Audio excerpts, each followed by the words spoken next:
ए काली कल मुही, निकल जा मेरे घर से। रूपा, मैं तुमसे बहुत प्यार करता हूँ। बेटी, वो तुमसे प्यार नहीं करता है, बल्कि वो तो तुम्हारे साथ। काला होना क्या मेरा दोष है? बोलो बाबा, बोलो बहन। ए काली कलूटी सुन, आज मेरी लाडली को देखने लड़के वाले आ रहे हैं। तेरी काली छाया भी घर में नहीं पड़नी चाहिए, दिखाई मत देना। माँ, आप हमेशा मुझे ऐसे क्यों कहती हैं? मैं भी तो आपकी बेटी हूँ। मेरी नहीं है तू सौतेली है। जन्म लेते ही अपनी माँ को खा गई और अब मेरी बेटी की किस्मत खाना चाहती है। चुपचाप निकल जा इस घर से, अभी के अभी। माँ की कठोर बात सुनकर रूपा अपनी आंखों में आंसू रोके हुए उदास मन से घर के बाहर निकल गई। उसने एक बार पीछे मुड़कर देखा, फिर तेजी से जंगलों सुनसान रास्ते की ओर कदम बढ़ा दिए। काली कलूटी, सौतेली, किस्मत खाने वाली, यही नाम है मेरा। जिस माँ को मैंने अपना सब कुछ माना, उसी की जुबान से मेरे लिए बस इतनी करवाहट क्यों निकलती है? रूपा अपनी तकदीर को कोसते हुए जंगल की ओर बढ़े जा रही थी। ठीक उसी पल गांव से दूर राजमहल में, मेरे लाल, बस एक बार मेरी ओर देखो। तुम कब तक अपनी माँ को ऐसे तड़पाते रहोगे? माँ, आप ये जानती हैं कि मैं आपसे कितना प्यार करता हूँ, पर आप ये क्यों नहीं समझती हैं कि मैं खुद को झूठ की बेड़ियों में नहीं बांध सकता। विवेक, मैं कब कह रही हूँ कि तू खुद को झूठ की बेड़ियों में बांध? मैं तेरी माँ हूँ। मैं क्यों चाहूंगी कि मेरा बेटा दुखी हो? पर ये मेरा आदेश नहीं है बेटा, ये तेरे पिता का आदेश है। बस एक बार जाकर देख तो सही, शायद कोई लड़की तुझे सचमुच पसंद आ जाए। पिता के मान का तो ख्याल रख, वो इस पूरे राज्य के राजा हैं। उन्हीं के कहने पर तो ये भव्य स्वयंवर का आयोजन हुआ है। उनकी इज्जत का सवाल है बेटा, सिर्फ एक बार मिल ले। दोनों आपस में बातचीत में खोए हुए थे कि अचानक पीछे से महाराज आ पहुंचे। रानी, अब और बहस की जरूरत नहीं है। विवेक, क्या तुमने सुना तुम्हारी माँ क्या कह रही है? हाँ पिताजी, पर मैं अपनी... बस अब और बहस नहीं होगी। विवेक, क्या तुम अपनी पसंद की लड़की से शादी करना चाहते हो?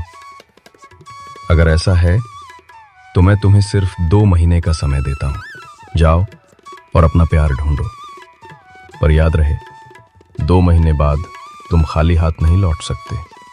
तुम्हें या तो अपनी पसंद की वधू के साथ आना होगा, या फिर तुम्हें लौटकर मेरा आदेश मानना होगा और उसी राजकुमारी से विवाह करना होगा जिसे मैं चुनूंगा। आंखों में आंसू लिए विवेक ने माता पिता को प्रणाम किया और भारी मन से जंगल की ओर चल पड़ा। वहीं दूसरी ओर रूपा, घर तो छोड़ दिया, पर अब समझ नहीं आ रहा है कि कहाँ जाऊं। इस दुनिया में मेरे जैसे अभागी को कौन अपनाएगा? नहीं, रोने से कुछ नहीं होगा, मुझे खुद के लिए लड़ना होगा। चलो अब जाकर देखती हूँ, कहीं किसी घर में मुझे कोई काम मिल जाए। इतना कहकर रूपा उठी और धीरे धीरे उस पुराने घर तक पहुंची, जहां आंगन में एक वृद्ध महिला चुपचाप चूल्हे पर कुछ पका रही थी। माँ जी, क्या मैं यहाँ थोड़ी देर बैठ सकती हूँ? अरे बेटी, कौन हो तुम? आओ बैठो। मेरा कोई नहीं है माँ जी, मैं काम की तलाश में आई हूँ। काम तो यहाँ बहुत है बेटी, सारा काम बाजार से लेकर घर तक मुझे अकेले ही करना पड़ता है। कोई बात करने वाला भी नहीं है। आप चिंता न करें माँ जी, मैं आपकी बेटी बनकर रहूंगी। मैं आपका सारा काम करूंगी, आप बस मुझे एक कोना दे दीजिए। ओह मेरी किस्मत, तेरे हाव भाव से लग रहा है कि तू पढ़ी लिखी है। बता तो सही, कहाँ तक पढ़ाई की है? 8वीं तक माँ जी। वाह, भगवान ने तुझे मेरे लिए ही भेजा है। कल से तू मेरे साथ स्कूल चल। मैं वहाँ झाड़ू लगाने का काम करती हूँ, लेकिन बच्चों को पढ़ाने वाला कोई नहीं है। तू पढ़ी लिखी है, क्यों ना उन्हें पढ़ा दे। ये नेक काम भी होगा और तुझे कुछ पैसे भी मिल जाएंगे। माँ जी, मैं तो बच्चों को पढ़ा दूंगी, पर डर है, कहीं मेरे इस काले रंग को देखकर स्कूल वाले मना ना कर दें। अरे पगली, असली चीज तेरे भीतर का ज्ञान और सच्चाई है। तू बस हिम्मत कर, बाकी सब मैं देख लूंगी। जहां एक तरफ रूपा की परेशानियां धीरे धीरे कम हो रही थी, वहीं दूसरी तरफ युवराज अपने जीवन की नई उलझनों में फंसता जा रहा था। मैंने सोचा था सच्चा प्यार आसानी से मिल जाएगा, पर यहाँ तो साधारण भोजन भी मुश्किल से मिल रहा है। मुझे काम खोजना होगा। इसी के साथ विवेक चलते हुए एक किराने की दुकान के पास जाता है, जहां एक वृद्ध का दुकानदार बैठा है। नमस्ते भाई साहब, क्या यहाँ कोई काम मिल सकता है?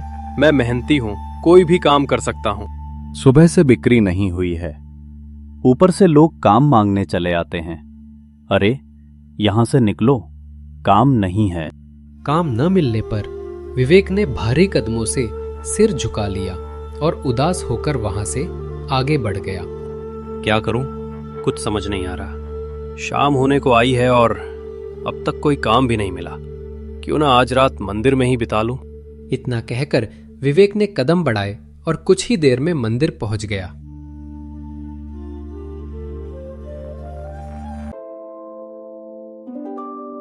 अगली सुबह विवेक फिर से काम ढूंढने निकल पड़ा।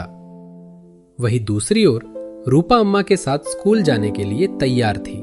अम्मा, मुझे डर लग रहा है।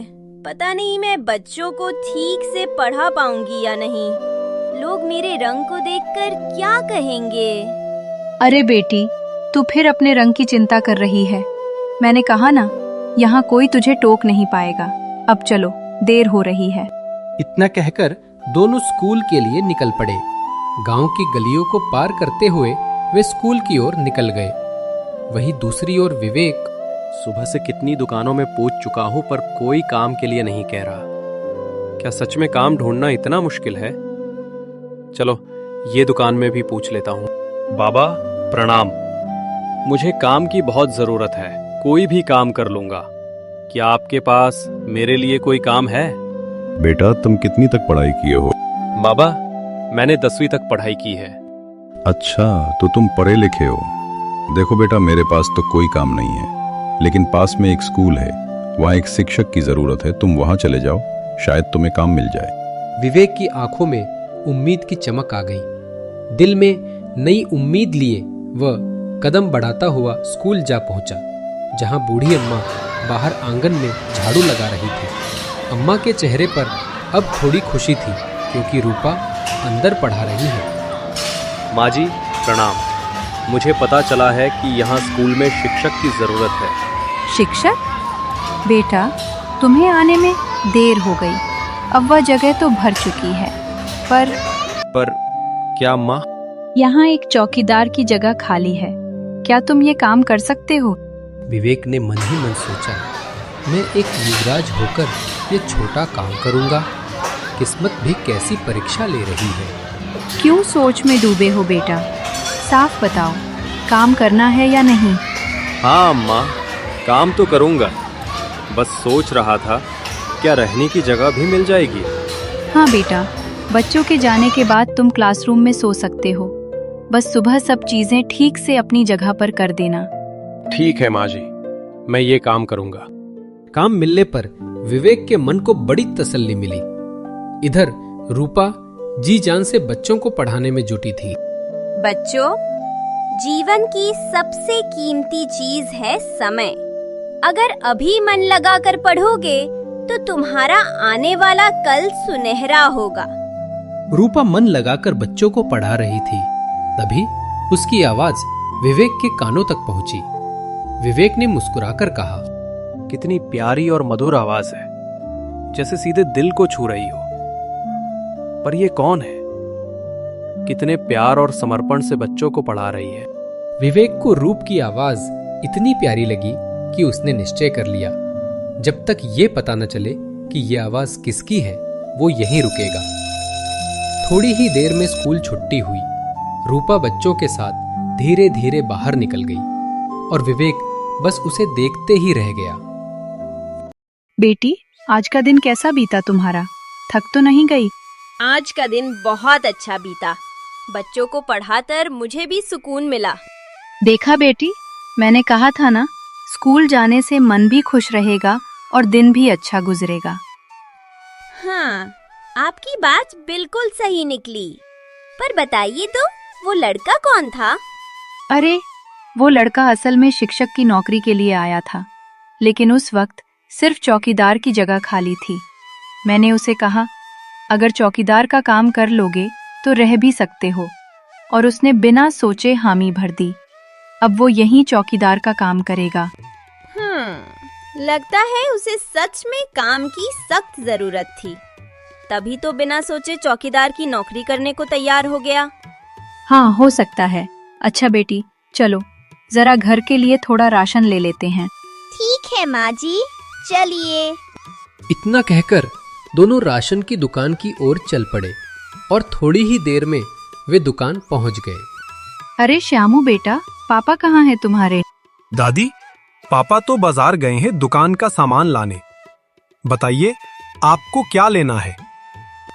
बेटा, मुझे सामान उधारी में लेना था। ठीक है, बताइए आपको क्या क्या लेना है, मैं दे दूंगा।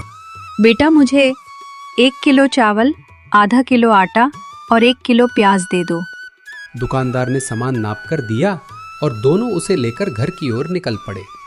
धीरे धीरे चलते हुए कुछ ही देर में वे घर पहुंच गए।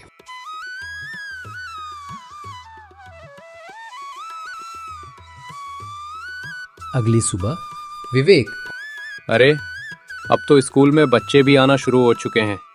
काफी बच्चे आ गए हैं, लेकिन वो लड़की अभी तक क्यों नहीं आई? इतना कहते ही दूर से उसे धीरे धीरे चलते हुए रूपा और दादी माँ सामने आती दिखी। विवेक की नजरें उन पर टिक गई। दिल में हल्की बेचैनी और उत्सुकता उमड़ आई। बेटा, बाहर क्या कर रहे हो? जब बच्चे आने लगे तो अंदर चला जाया करो। छोटे छोटे बच्चे हैं, अगर शरारत कर दी तो परेशानी हो जाएगी। ठीक है माँ जी, आगे से ध्यान रखूंगा। इतना कहकर माँ धीरे धीरे वहां से आगे बढ़ गई और वह अपने कामों में लग गई। इधर विवेक, पिताजी से वादा तो कर लिया था कि 2 महीने के अंदर अपनी पसंद की लड़की ढूंढकर शादी कर लूंगा, लेकिन अब तो 10 दिन बीतने को आए। लड़की तो दूर, काम करते करते ही जान निकल जाती है। ये कैसा इम्तिहान है? विवेक मन ही मन झुनझुला रहा था विचारों में, कुछ बुदबुदा रहा था कि तभी उसके कानों में रूपा की धीमी आवाज पड़ी। बच्चों, जीवन में ऊंचाई पाने का सिर्फ एक रास्ता है, मेहनत। अगर आज पूरी लगन से कोशिश करोगे तो कल पूरी दुनिया तुम्हारी कामयाबी का उदाहरण बनेगी। रूपा की आवाज सुनते ही विवेक मन ही मन बोला, पता नहीं क्यों जब भी इस लड़की की आवाज सुनता हूं, दिल में एक अजीब सी शांति उतर आती है, जैसे कहीं भीतर से कोई कहता हो, यही है जो तेरे दिल के सबसे करीब है। क्या यही है मेरा सच्चा प्यार, जिसकी आवाज सुनकर दिल बेकाबू हो जाता है? थोड़ी ही देर में स्कूल की छुट्टी हो गई। बच्चे हंसते बोलते बाहर निकलने लगे। तभी विवेक ने पीछे से पुकारा, रूपा, जरा रुको। रूपा ठिठक गई। पलटकर देखा तो विवेक उसकी ओर बढ़ता हुआ बोला, रूपा, कल तो रविवार है, स्कूल बंद रहेगा और मैं यहाँ अकेला बोर हो जाऊंगा। समझ नहीं आ रहा क्या करूं। क्या तुम मेरे साथ कल घूमने चलोगी? नहीं, मैं तुम्हारे साथ नहीं जा सकती, माँ गुस्सा करेगी। रूपा ने धीरे से कहा और नजरें झुका ली। फिर वह धीरे धीरे चलते हुए वहां से दूर चली गई। मन ही मन उसने सोचा, पता नहीं क्यों, पर पहली बार विवेक के बोलते ही मेरा मन बहुत होने लगा कि मैं उसके साथ घूमने चलूं। पर क्या करूं, जा नहीं सकती, माँ डांटेगी। सोच में डूबी रूपा धीरे धीरे चलती हुई अपने घर पहुंच गई। रूपा घर तो पहुंच गई थी, पर उसके मन में अब भी यही उलझन थी कि क्या उसे विवेक के साथ जाना चाहिए था या नहीं। आज तो मैं सच में उलझन में फंस गई हूँ। दिमाग कहता है नहीं, मुझे उसके साथ नहीं जाना चाहिए, मगर दिल है कि मानने को तैयार ही नहीं। समझ नहीं आ रहा मैं क्या करूँ। दिल और दिमाग के बीच चल रही जंग आखिर थम गई। रूपाले धीरे से मुस्कुराते हुए खुद से कहा, अच्छा तो अब फैसला किस्मत पर छोड़ देती हूँ। उंगली पर गिनती करती हूँ, जाना चाहिए या नहीं जाना चाहिए, और जो निकला वही करूँगी। रूपा, आज तुझे पहली बार किसी ने इतनी मोहब्बत से पूछा था और तू मना करके चली आई। क्या सच में यही ठीक था? वो जब मुझे देख रहा था ना, तो ऐसा लगा जैसे उसकी आंखों में सच्चाई झलक रही हो। शायद वो मुझे सच में पसंद करता है। पर माँ का चेहरा याद आता है। अगर उन्हें पता चला तो कितना गुस्सा करेंगी। मैं क्या करूं? किसकी सुनूं? कभी सोचा नहीं था कि कोई इतना अपना लग सकता है। बस एक दिन की बात से ये दिल इतना बेचैन हो जाएगा। शायद यही तो प्यार होता है। अब तो लगता है जाना ही पड़ेगा। रूपा मन ही मन ये सब बुदबुदा रही थी कि तभी माँ जी वहां आ पहुंची। उन्होंने मुस्कुराते हुए कहा, रूपा बेटी, कब से देख रही हूँ, क्या सोच में डूबी हो? कुछ नहीं माँ, बस ऐसे ही बैठी थी। ठीक है बेटी, अब चलो घर के अंदर। इसे के साथ दोनों धीरे धीरे चलते हुए घर के अंदर चले गए।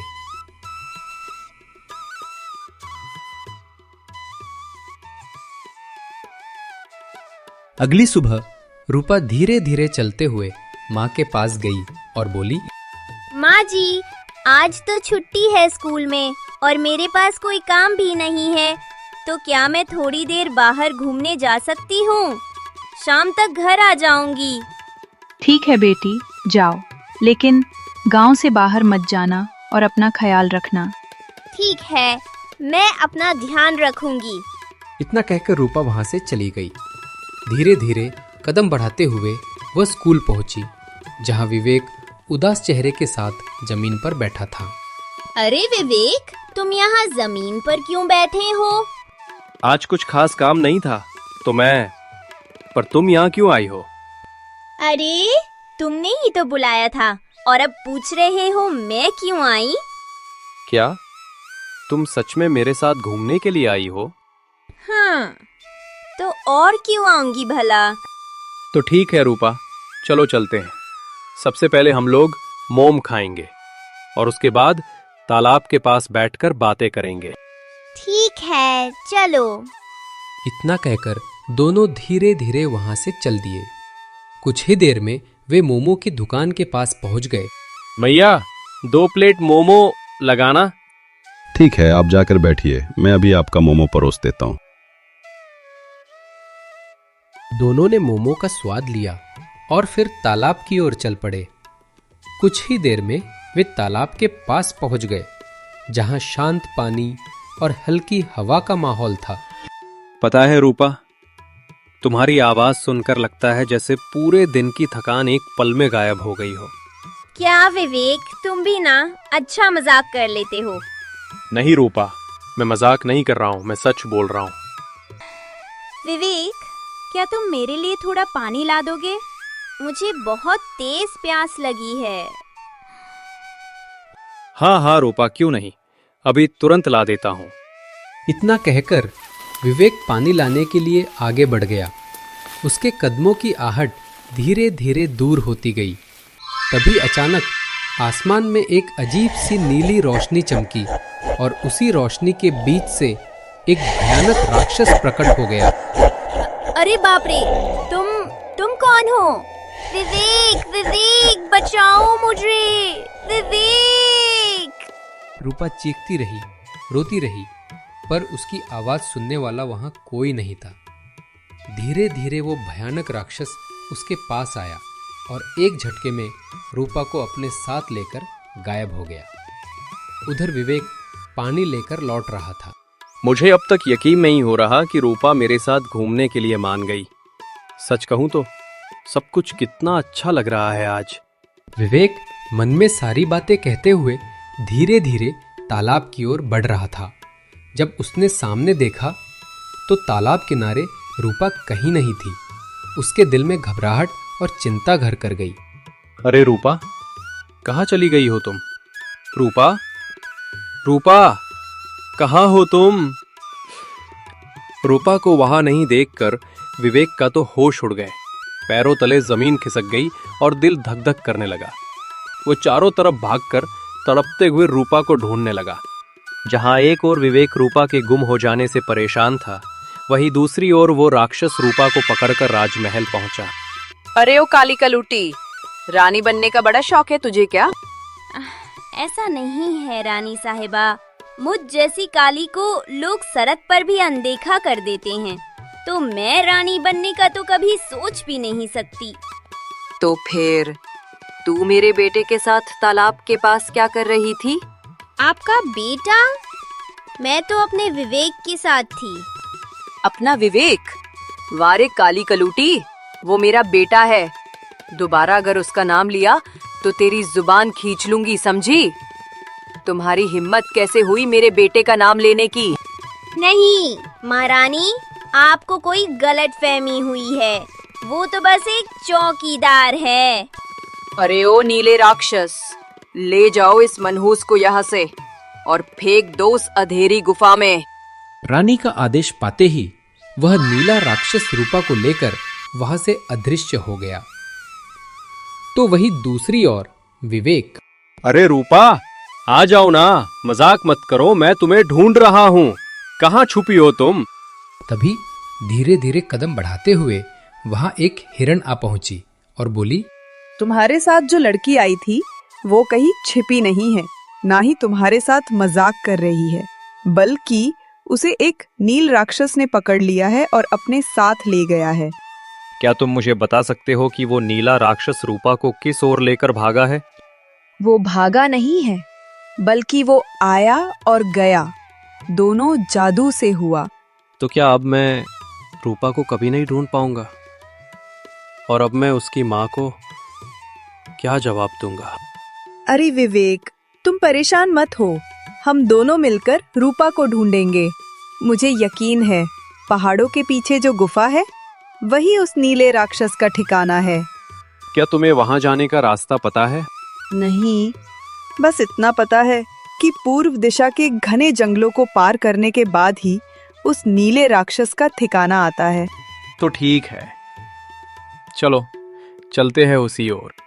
इतना कहकर दोनों धीरे धीरे जंगल की ओर निकल पड़े। उधर रूपा, हे भगवान, ये मैं किस मुसीबत में फंस गई हूँ। यहाँ से निकलने का कोई रास्ता नहीं है। बाहर वो चुड़ैल पहरा दे रही है। माँ तो अब बहुत चिंता कर रही होगी। अब क्या करूँ, कुछ समझ नहीं आ रहा। रूपा बाहर निकलने की योजना बना ही रही थी कि तभी गुफा के बाहर पहरा दे रही चुड़ैल ने आपस में बोला, बहन, परसों अमावस्या की रात है और बलि देने के लिए अब तक कोई लड़की नहीं मिली है। अरे तुम क्यों चिंता कर रही हो?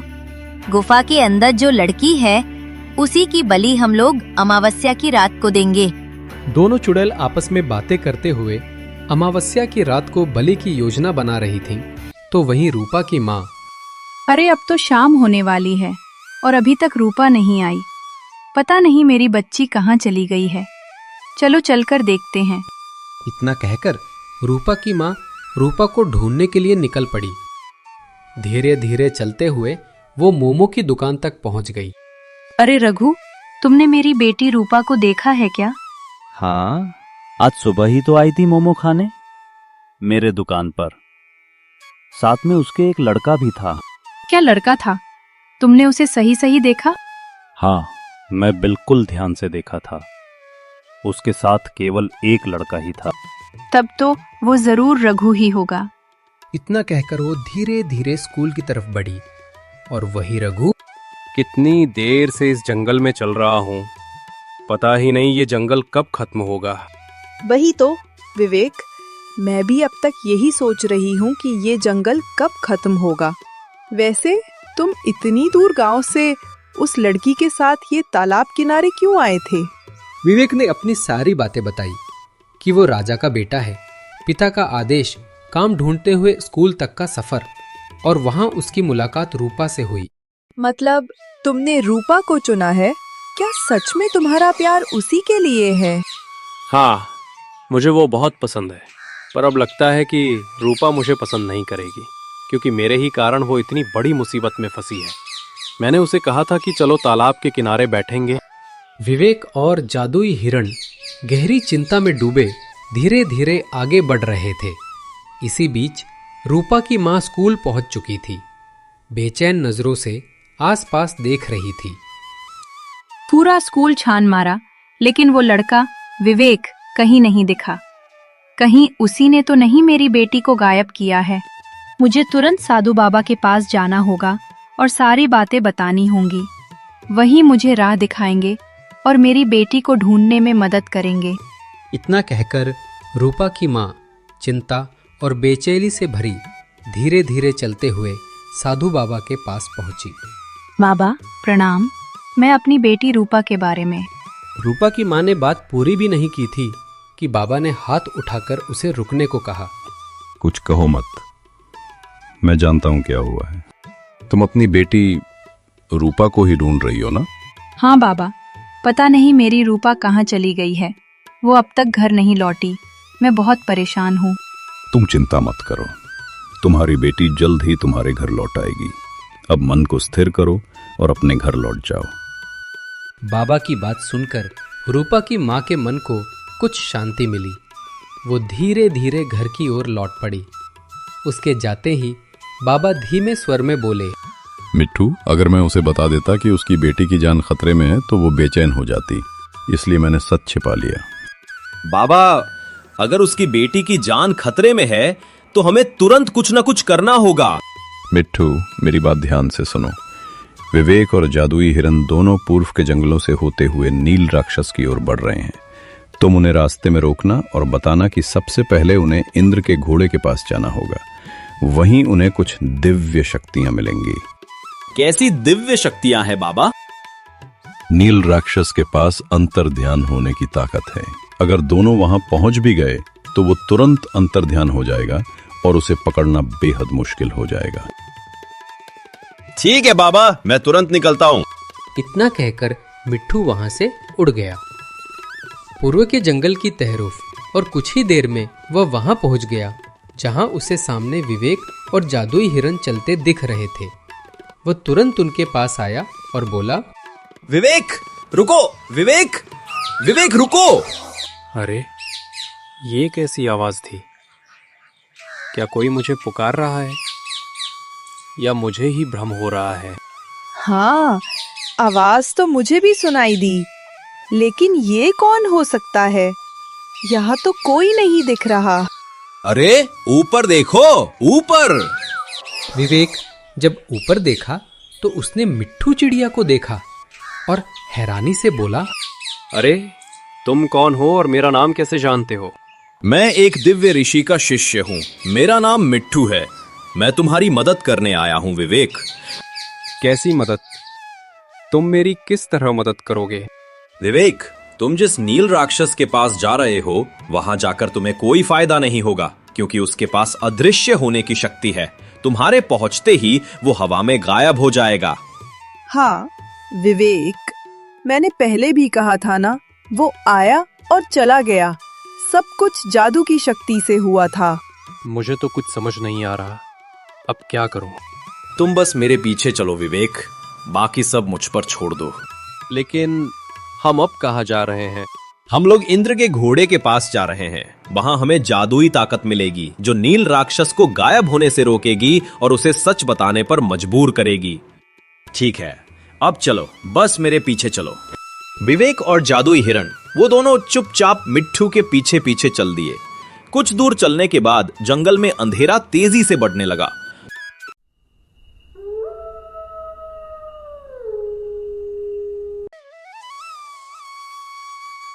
अगली सुबह विवेक, मिट्ठू, बहुत थक गया हूं मैं। पूरी रात चलते चलते पांव जवाब देने लगे हैं। क्या थोड़ी देर आराम कर सकते हैं? हाँ, मैं भी बहुत थक गई हूँ। अरे तुम लोग हिम्मत मत हारो, हम लोग लगभग पहुंच चुके हैं। बस थोड़ी दूर और चलना है। ठीक है मिट्ठू, चलो। इतना कहकर दोनों मिट्ठू के पीछे पीछे चल पड़े।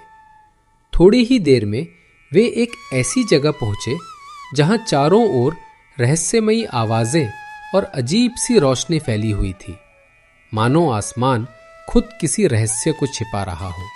अरे ये कैसी जगह है? चारों ओर ये अजीब सी रोशनी क्यों चमक रही है? ऐसा लग रहा है जैसे कोई जादू हो रहा हो। घबराओ नहीं, हम बिल्कुल सही जगह पर आए हैं। यही वो जादुई दरवाजा है जो हमें इंद्र के लोक तक ले जाएगा। इसी के साथ सभी धीरे धीरे उस जादुई दरवाजे की ओर बढ़ने लगे। तो वहीं दूसरी ओर रूपा की माँ, हे गणेश भगवान, मैं हाथ जोड़कर आपसे विनती करती हूँ, कृपा करके मेरी बेटी रूपा को जल्द से जल्द सुरक्षित मेरे पास लौटा दीजिए। मुझे समझ ही नहीं आ रहा कि अब मैं क्या करूं। मेरी बेटी कहाँ होगी? कहीं उसे कुछ तो नहीं हो गया? नहीं, साधु महाराज ने कहा है कि वो सुरक्षित लौट आएगी। एक बार मैं स्कूल जाकर देखती हूँ, शायद विवेक वहाँ हो और मेरी बेटी भी। इतना कहकर रूपा की माँ धीरे धीरे स्कूल की ओर बढ़ गई।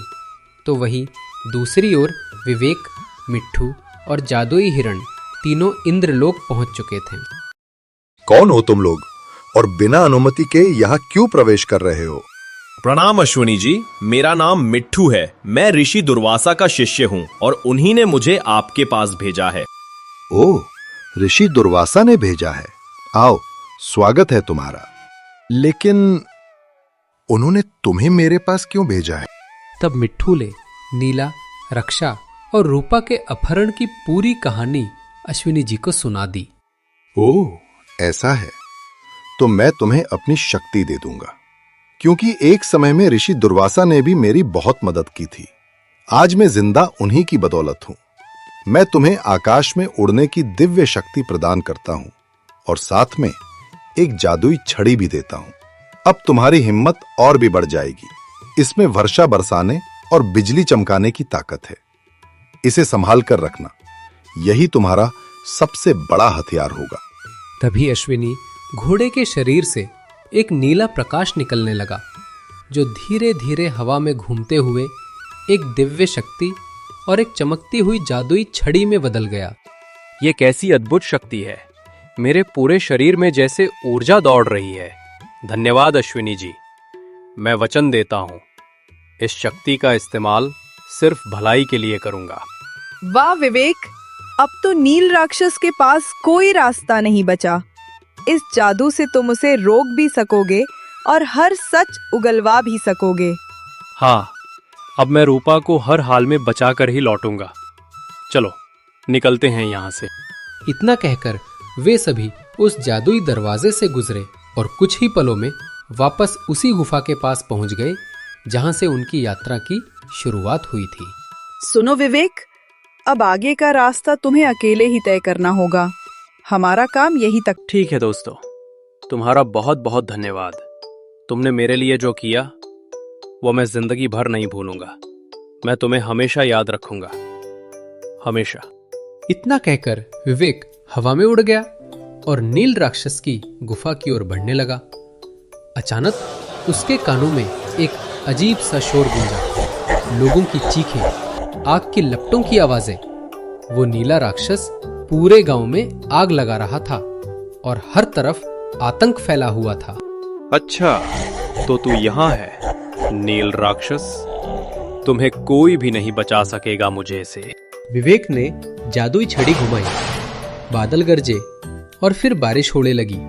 फिर वो नील राक्षस के सामने आके बोला, नील राक्षस, अब तुम्हारा अंत आ गया है। तू एक साधारण इंसान होकर मुझे चुनौती दे रहा है?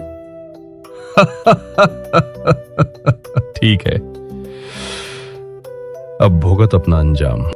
इतना कहकर राक्षस ने आग की भयंकर लपटें छोड़ी।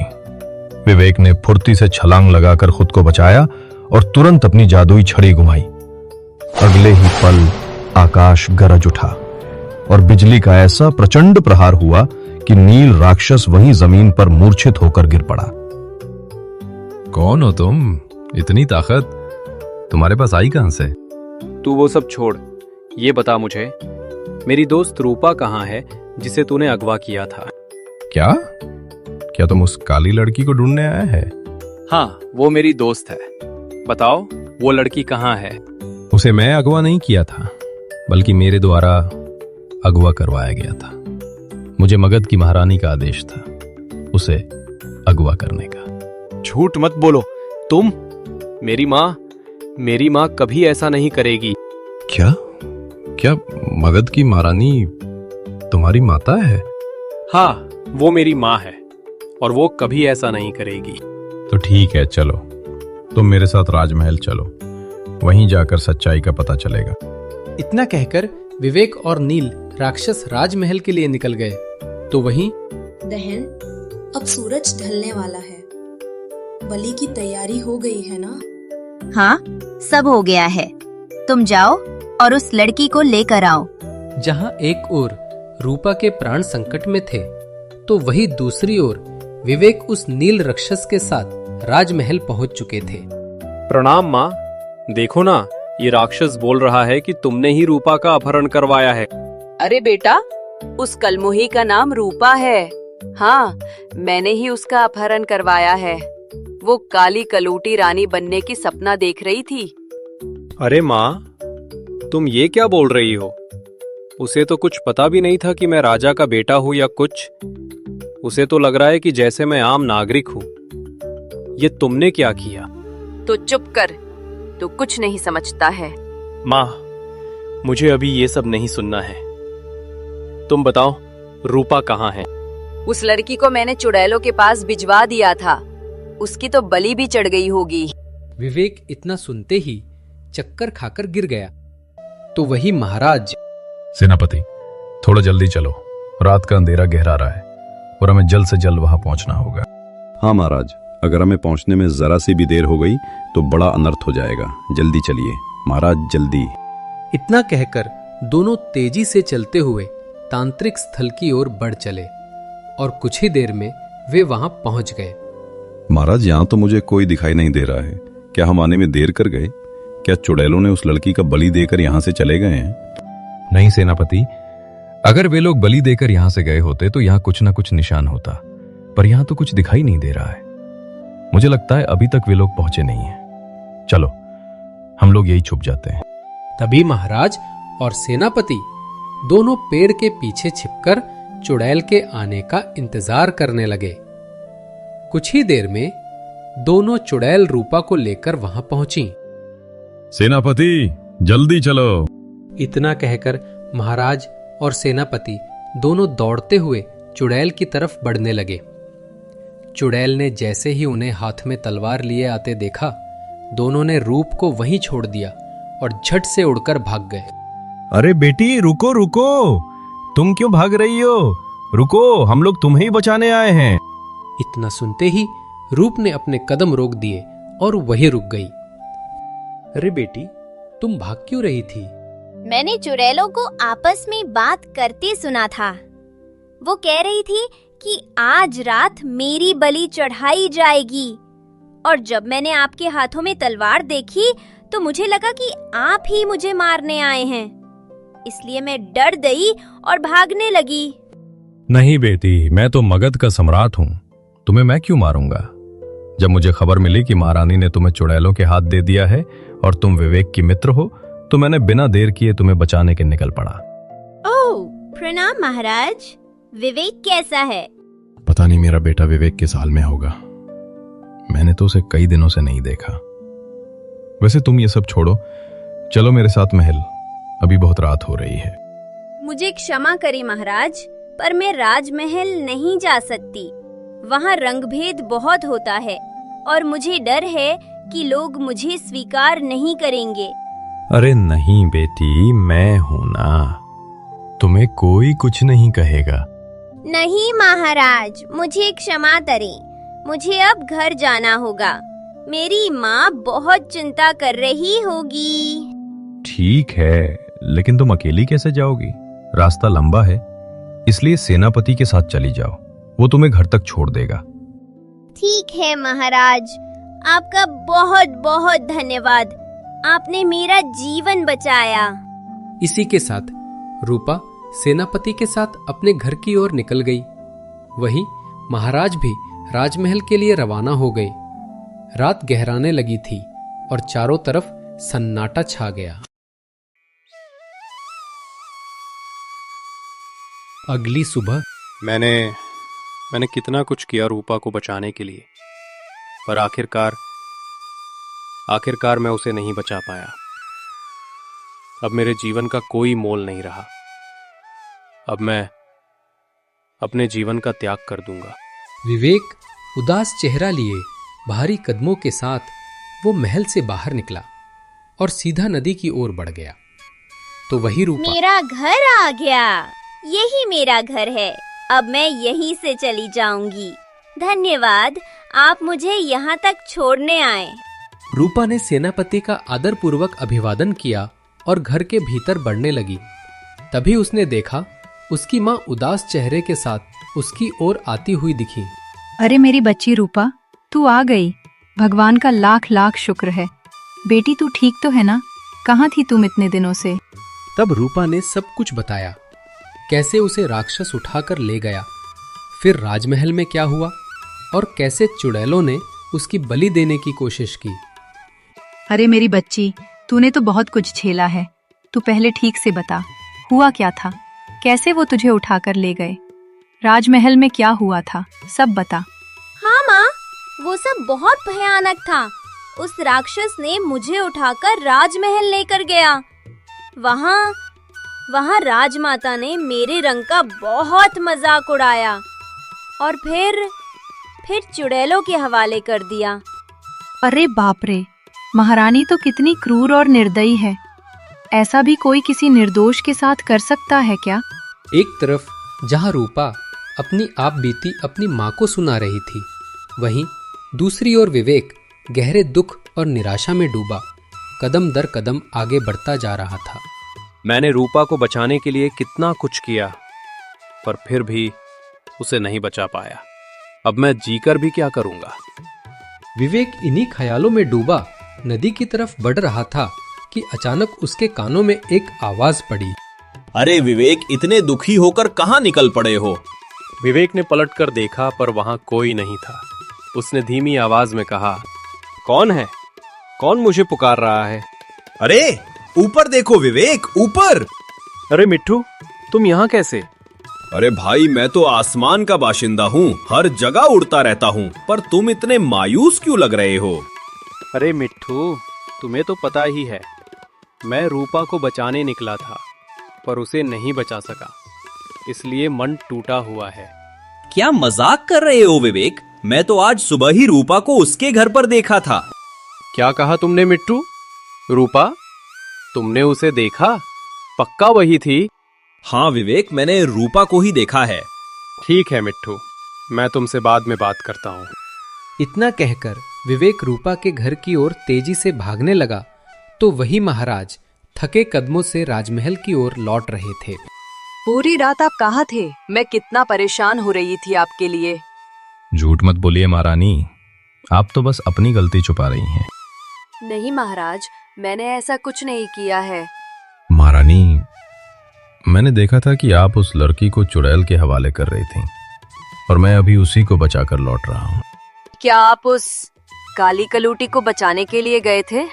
खबरदार महारानी, हमने विवेक को पूरी आजादी दी थी कि वो जिसे चाहे उसे अपना जीवन साथ बनाए।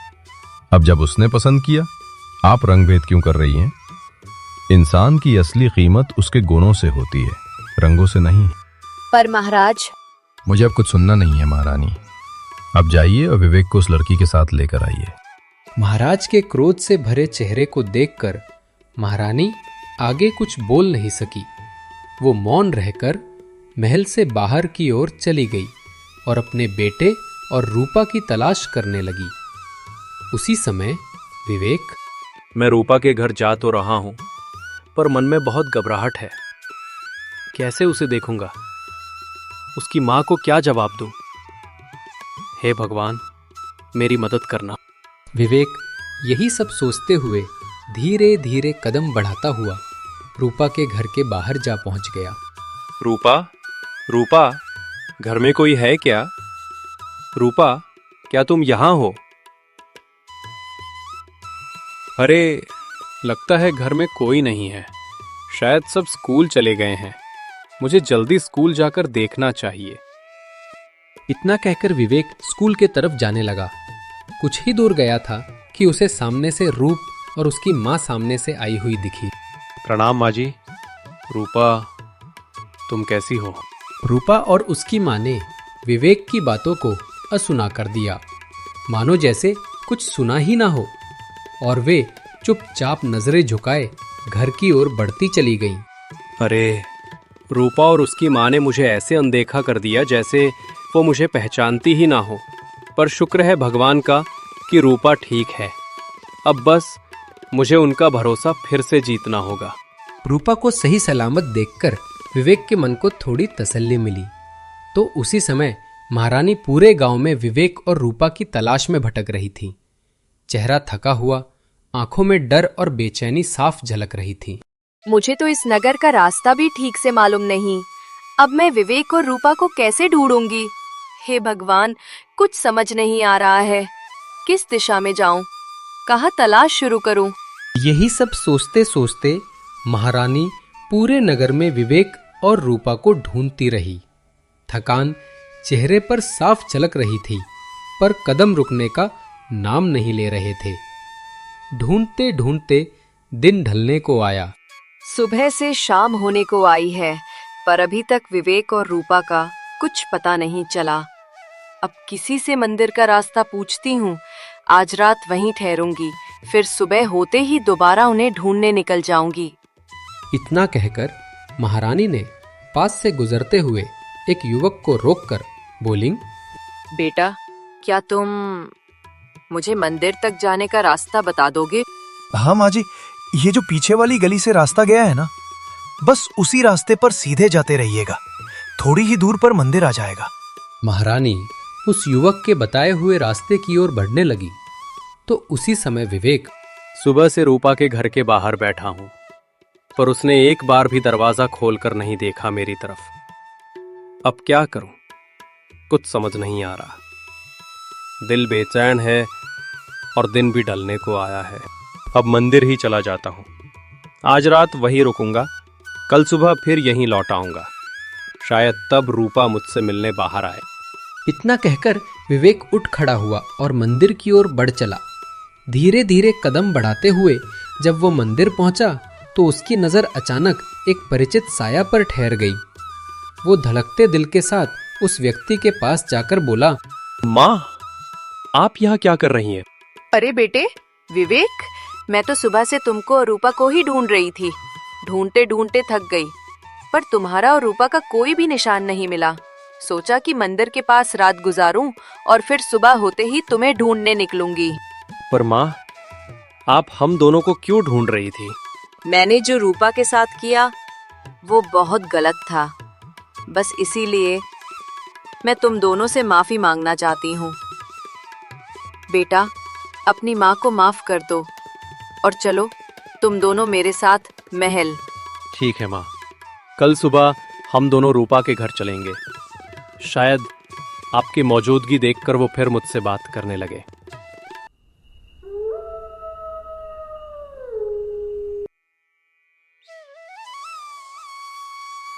अगली सुबह विवेक और महारानी दोनों रूपा के घर की ओर बढ़ चले। धीरे धीरे कदम बढ़ाते हुए कुछ ही देर में वे उसके घर पहुंच गए। सामने देखा तो रूपा और उसकी माँ पहले ही स्कूल जाने के लिए निकल चुकी थीं। प्रणाम रानी साहिबा, आप मेरे घर पर? कहीं हम लोगों से कोई गलती तो नहीं हो गई? नहीं नहीं, तुम लोगों से कोई गलती नहीं हुई है। गलती तो मुझसे हुई है, और वो भी बहुत बड़ी। मैंने रूपा का मजाक उड़ाया, उसे उसके रंग के लिए ताना दिया। रूपा, मैं तुमसे माफी मांगती हूँ बेटा। रूपा, माँ ने अपनी गलती ली है। अब तो तुम नाराज नहीं हो? रूपा शर्माते हुए धीमी मुस्कान के साथ कुछ नहीं बोली। बस अब सब ठीक है। अब कोई रंगभेद नहीं, कोई ऊंच नीच नहीं। रूपा, तुम विवेक के साथ खुशी से रहो। चलो अब तुम दोनों महल, वहां महाराज इंतजार कर रहे हैं। दोस्तों, याद रखिए, इंसान की असली कीमत उसके गुणों से होती है, रंगों से नहीं। अगर आपको ये कहानी और इसमें छुपा प्यार दिल को छू गया हो तो प्लीज चैनल को सब्सक्राइब करें, वीडियो को लाइक करें और अपने दोस्तों के साथ शेयर करना बिल्कुल ना भूलें।